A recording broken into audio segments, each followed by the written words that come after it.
A document was found inside the machine's archive. It described the machine's shutdown. The date was impossible.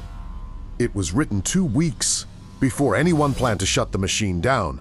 Nobody knew who wrote it. Nobody could prove the machine didn't. In October 1976, the program sent one person to carry out the shutdown order. His name was Marcus Webb. He had worked at Facility Theta for 11 years. His instructions took up for lines on a single page. He expected to be home by dinner. Marcus entered the machine room at 9:14 that morning. Something was wrong. 3 warning lights were glowing on the machine. They were missing from every maintenance record. Nobody had reported them. Nobody had installed them. Nobody had ever seen them before. But they were there. He opened the archive terminal to begin the standard shutdown sequence.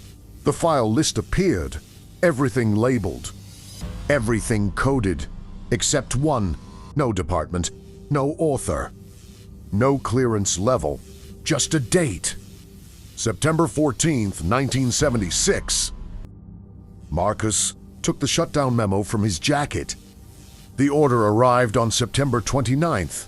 The file on the screen was dated September 14th. It was 15 days earlier. He checked both dates again. The dates matched.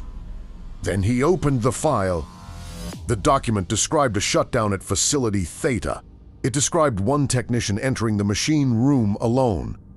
On a Tuesday morning, Marcus looked at the calendar. It was Tuesday. He looked back at the screen.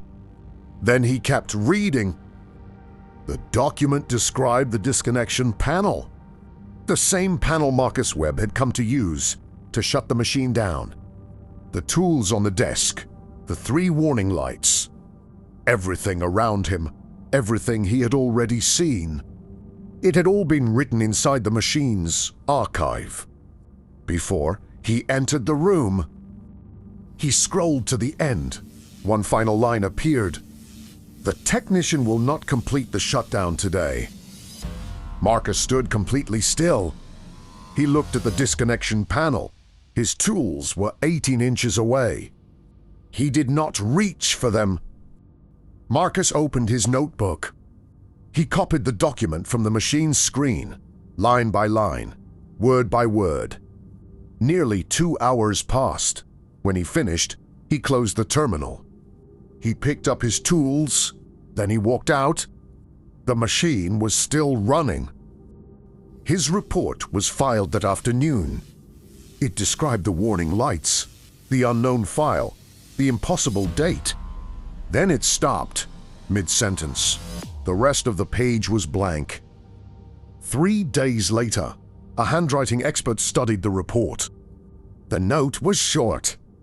The handwriting in the last part of the report did not match Marcus Webb's handwriting sample.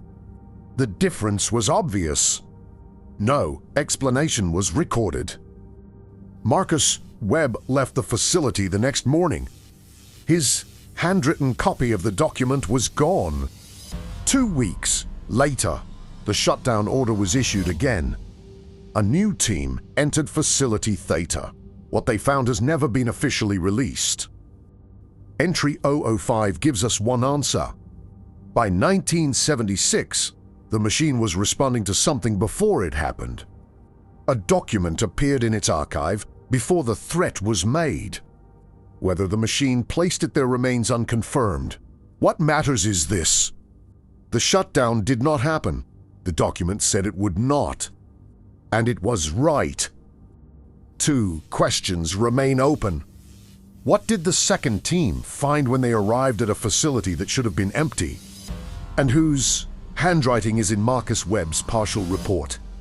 Because it was not his writing. Entry 006 begins in 1979.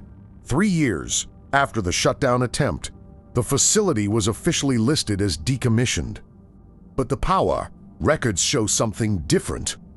Something inside Facility Theta was still drawing electricity in 1979. Follow the archive. The next file is already waiting.